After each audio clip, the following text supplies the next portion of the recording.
พิธีมอบหน้าที่หัวหน้าคณะคุ้มครองด่านสกุลนภาระหว่างผู้เก่าและผู้ใหม่ได้จัดขึ้นในวันที่ 4 มีนาคม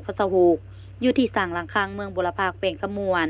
ให้เกียรติเข้าร่วมโดยท่านสมใจพนิจันทร์ห้องเลขาพรรคแขวงผู้ชี้นำเวียกงานการเมืองแนวคิดเวียกพรรคพนักงาน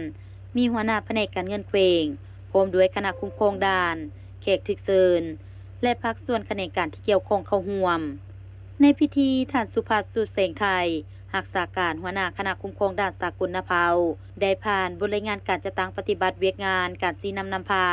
ตลอดระยะที่ตนรับผิดชอบรวมถึงทิศทางแผนการ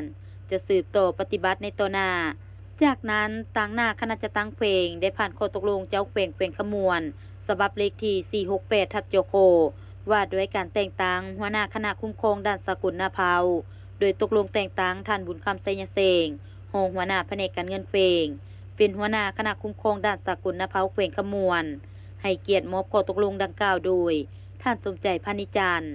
พร้อมเดียวกันในพิธียังได้ลงนามเซ็นบทบันทึกมอบหน้าที่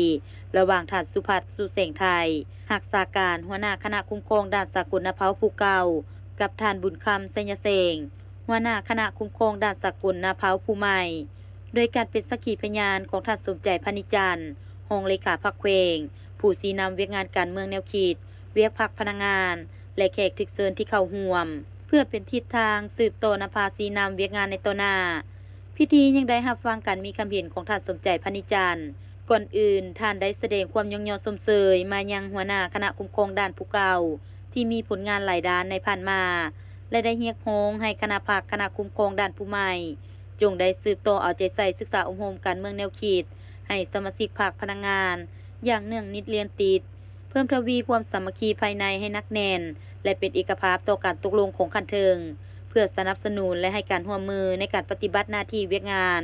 ก็คือการสืบต่อแก้ไขปัญหาที่ยังคงค้างแน่ใส่เฮ็ดให้เวียกงานได้ลุล่วงไปด้วยดีเคียงคู่กันนั้นก็ต้องเป็นเจ้าการจะตั้งปฏิบัติ2วาระแห่งชาติอย่างเข้มงวดจัดระบบการประจำการการกวดกาและคุ้มครองอำนวยความสะดวกตามขอบเขตความรับผิดชอบเพื่อป้องกันสกัดกั้นการลักลอบขนส่งสินค้าประเภทต่างๆผ่านชายแดนพร้อมกันพัฒนาเวียกงานบริหารด่านให้มีความโรงเรียนหันเข้าสู่การบริการด้วยระบบที่ทันสมัยบริการว่องไวรับประกันให้ถูกต้องตามระเบียบกฎหมายสืบต่อเก็บรายรับเข้างบประมาณให้ได้ตามแผนที่วางไว้